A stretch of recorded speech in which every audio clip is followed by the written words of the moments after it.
आदरणीय व्यास मंच पर विराजमान गुरुजनों, कथा के मुख्य वक्ता डॉक्टर ओम हरि चतुर्वेदी जी एवं श्रोताओं, सादर प्रणाम। हम लोग श्री रामचरितमानस की कथा ऑनलाइन कर रहे हैं ताकि सभी लोग इसकी चौपाइयों को समझ सकें। पहले इसका उच्चारण किया जाता है, उसके बाद इसके अर्थ की व्याख्या की जा रही है। आशा करते हैं आप हमारे कार्य से प्रसन्न होंगे और राम कथा में रुचि लेंगे। कोशिश करेंगे कि दूसरे लोगों तक भी, इच्छुक लोगों तक भी, जिनकी राम कथा में रुचि हो, इसे पहुंचाने का प्रयास करेंगे। राजा प्रताप भानु की कथा चल रही है, जो कि अपने से हारे हुए एक दूसरे राजा, जो कि कपट वेश में मुनि बनकर जंगल में रह रहा था, उसके षड्यंत्र में फंस चुके हैं।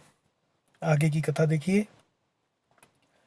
उपरोहित जेवनार बनाई, चरस चारि विधि जसी श्रुति गाई।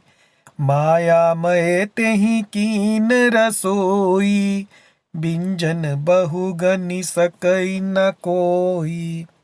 विविध मृगन कर आमिष रांदा, तेहि महु विप्र मास खल सांदा। भोजन कहूँ सब विप्र बोलाए, पद पखारी सादर बैठाए।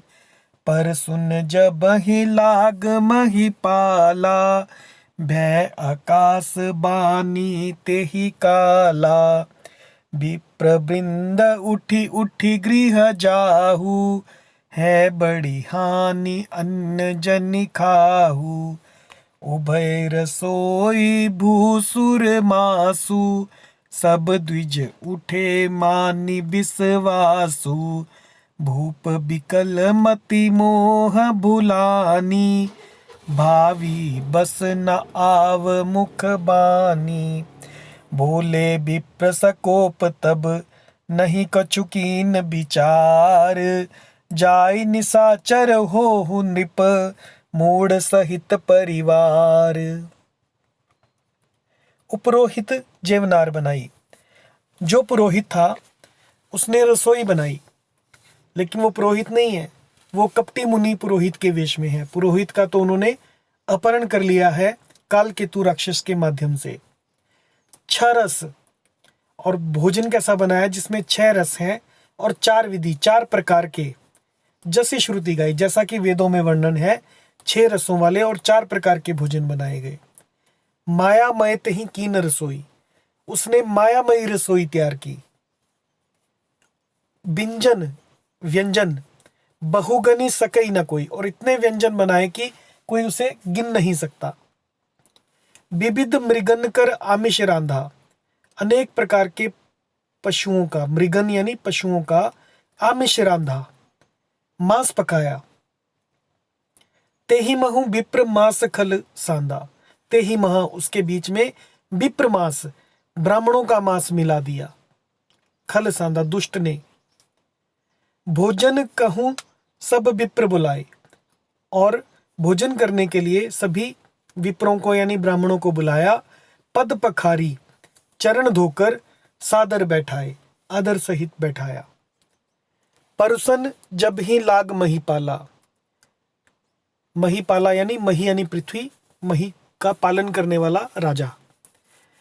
जैसे ही राजा परोसने लगा, भय आकाश बानी तेहि काला, उसी काल में कालकेतु की हुई आकाशवाणी हुई। विप्र वृंद उठी उठी गृह जाहो, हे ब्राह्मणों उठ उठकर अपने घर जाओ। विप्र वृंद उठ उठकर अपने घर जाओ।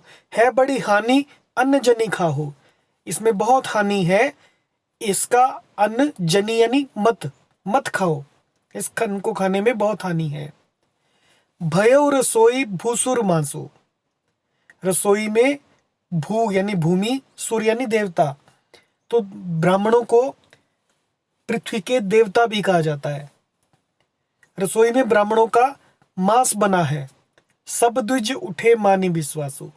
और द्विज भी ब्राह्मणों को कहते हैं। सभी द्विज जो हैं इनका 2 जन्म होते हैं, एक जनेऊ संस्कार के द्वारा और एक इनका जो हमारी तरह सामान्य जन्म है।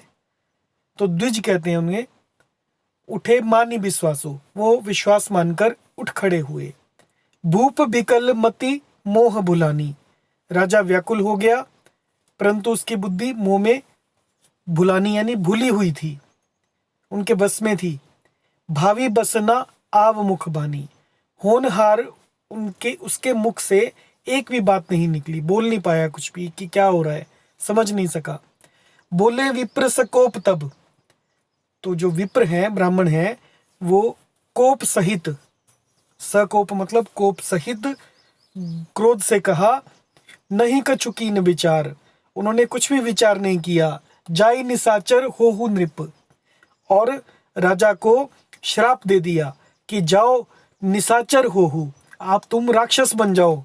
मूढ़ सहित परिवार, और तुम परिवार सहित राक्षस बन जाओ। जय सिया राम।